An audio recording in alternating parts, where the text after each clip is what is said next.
Oke, Assalamualaikum warahmatullahi wabarakatuh.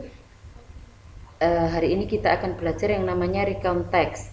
Sebagaimana di semester 1 dulu kita sudah mempelajari tentang descriptive text. Ketika mempelajari tentang teks, ada 4 poin yang harus kita ingat, yang harus kita ketahui, yaitu yang pertama definition, kemudian ada purpose, ada generic structure, dan ada language feature. Recount text. Nah, untuk recount text ini, apa itu recount text? Definitionnya, recount text is a text which retells event or experience in the past, yaitu teks yang digunakan untuk menceritakan kembali pengalaman atau peristiwa di masa lampau. Kemudian ada historical event, yaitu kejadian sejarah, kemudian and biography, yaitu biografi. What is the purpose? Apa itu tujuannya? To retell past experience, untuk menceritakan kembali pengalaman di masa lampau.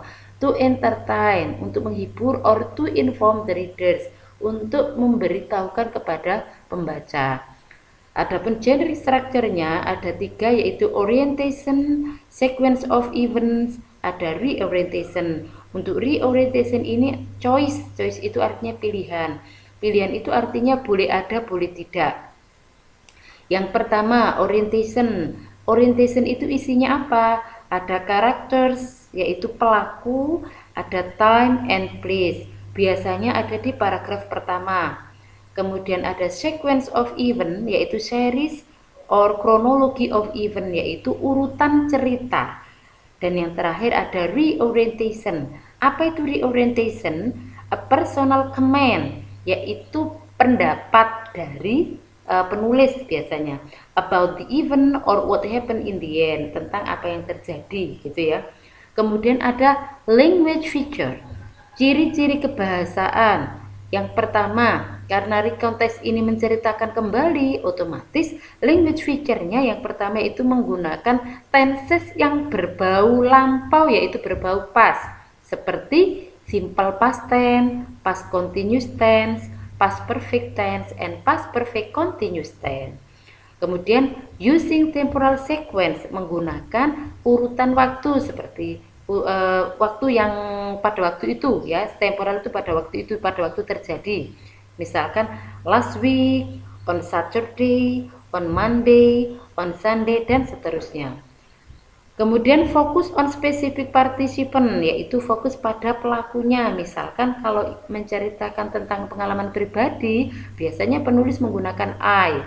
Kalau menggunakan biografi, misalkan Habibie, yang kita menggunakan he. Kemudian using the conjunction.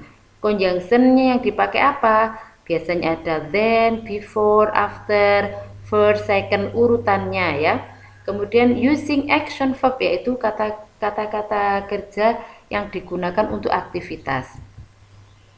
Lah berikut ada tadi disebutkan ya, untuk menceritakan self experience, untuk historical event atau biografi.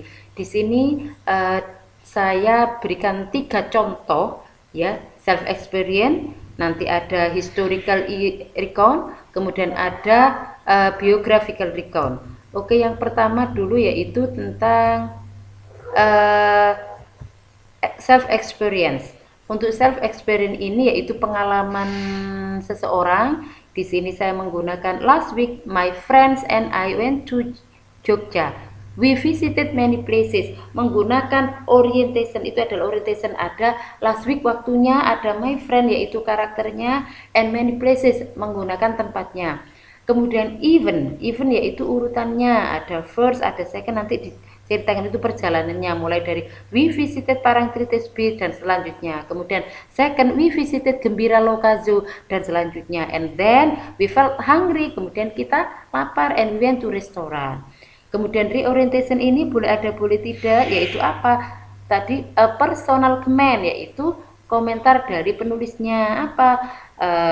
That was a beautiful day. Kemudian we really enjoy it. Nah, seperti itu. Contoh yang kedua, example of historical recount. Di sini saya pakai The Youth Pledge atau Sumpah Pemuda. Silakan dibaca sendiri anak-anak. Kemudian ini ada generic structure-nya, yaitu apa generic structure-nya?